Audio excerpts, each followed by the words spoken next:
I saw this tweet from the 76ers earlier today, and it showed Joel Embiid working out. It showed Paul George lifting weights. It showed, I think it was VJ Edgecombe, the rookie, going to the basket. I'm watching, and these are no more than 5-second clips from each one of them. But I'm watching Embiid with no knee brace on. I'm watching George, who in the 5 seconds of upper body work I saw him doing looked pretty good. And Edgecombe, who was the 3rd overall pick in the draft. Not to mention Tyrese Maxey. Not to mention Jared McCain returning from injury. I'm finding myself like talking myself into the 76ers. Is that crazy? To be doing No, I right mean, now? I asked you during our schedule reveal podcast, are we sleeping on the Sixers?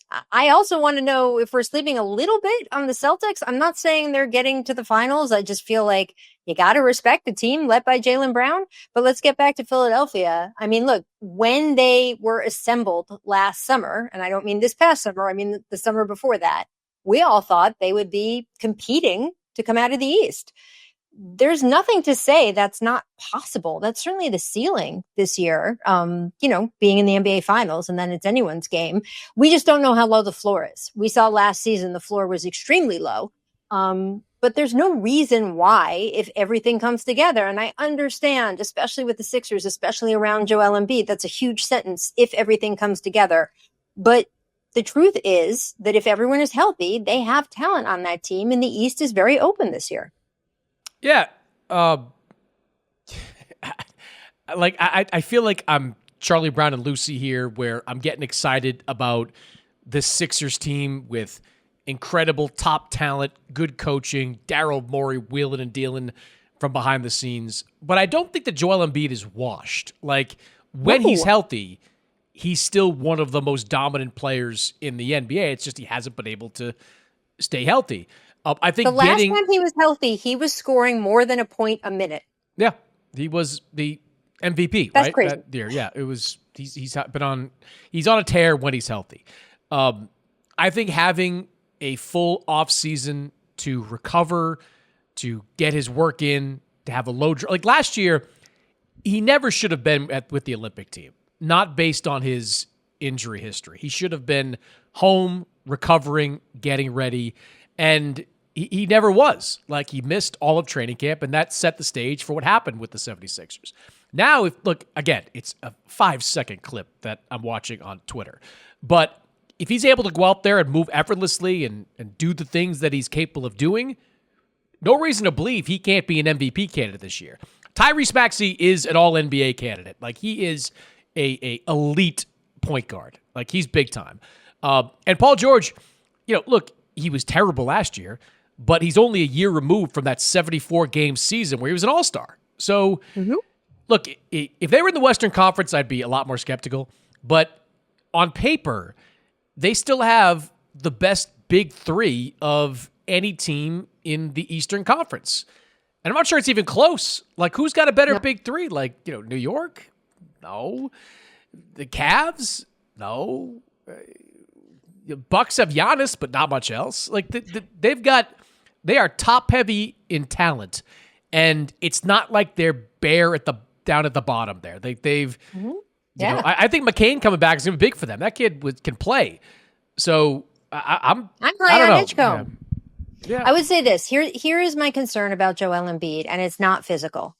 Here's the thing I saw last season that worried me the most. He was uncomfortable with the idea of playing and injuring himself further. There was a mental component to what was going on with him last season, and that extended into the Sixers at times not really knowing until tip-off if he was available to play. Not in a Kawhi Leonard style situation where like there was secrecy, but because he would go out on the court and feel it. And it kind of almost reminded me, and again, I'm now projecting someone's mental state, so I'm going to just say that this is not a conversation I've had with him, but sure, I watched athletes for a very long time. And this is what it looked like. Do you remember in the original Top Gun when they get to the big final battle scene and Maverick is in the plane and he's up there and, everyone's like, Maverick, engage. And he's like, oh, talk to me, Goose, right? How's that impression, by the way? I'm an excellent Tom Cruise. that he just like couldn't mentally get in there because there was this fear of washing out and crashing out and injuring someone or killing someone. It felt to me, I kept thinking of that scene when Joel Embiid would do warm-ups last season and then not play, because it felt as if he had suffered so many injuries that were so just bonkers, right? His eye broke. Like, there's been so many fluke injuries with him that it felt a little, and he's been so criticized, and he really does input all of that criticism as being fragile. I just think there was a mental component of, if I go out there and it's a disaster and it costs me X number of months, that's worse than if I just don't play tonight. In the end, it cost him X number of months anyway, because he eventually had the surgery and then he was out. So I hopefully that's enough to get over it. I think every single player in the NBA should be seeing a sports psychologist with the way the game is now. I hope he is one of them. And I am curious about that mental approach, because when he is mentally on, he is one of the toughest guys in the league. His personal story is so tough. I think about the way some of these guys grew up and some of these American players, the way they grew up and the environments they grew up in. It's hard to even fathom how tough they had to be to make it out of that. And it's certainly true of Joel Embiid, how tough he had to be to make it out of Cameroon and the situations and to come to America and be in this new place and do what he did. So I think he's a mentally tough player. I just think that last season I saw that mental aspect crumble as much as his physical aspect. And both things need to come together for the Sixers to be those kinds of favorites this year. So putting you on the spot right now, would you pencil the Sixers in as a top 4 team in the Eastern Conference? I would. Absolutely. Yeah. I'm kind of no there question. with you. I actually don't have any question about that. I'm happy to be wrong if there's another injury disaster, blah, blah, blah. But I want to believe in this team, because that's a lot of talent in one place that could be really fun basketball. And the East is just soft enough that being top 4 is not. Yeah, how hard is it? I think Cavs Knicks are going to get there to the top 3. We like Orlando. I'm bullish on Orlando. But after that, Atlanta's got a lot of questions. Milwaukee's got a lot of questions. Boston, you're more optimistic about their chances than I am. But they're pretty much gone as far as being a contender. I just don't think they're going to be terrible. I think you can't forget about them. Oh, okay. Terrible is the relative term. Are they ninth? Picking them to win a title. Ninth in the Eastern Conference? I think I've got a pencil at ninth right now. I think I've got them. Wow, really?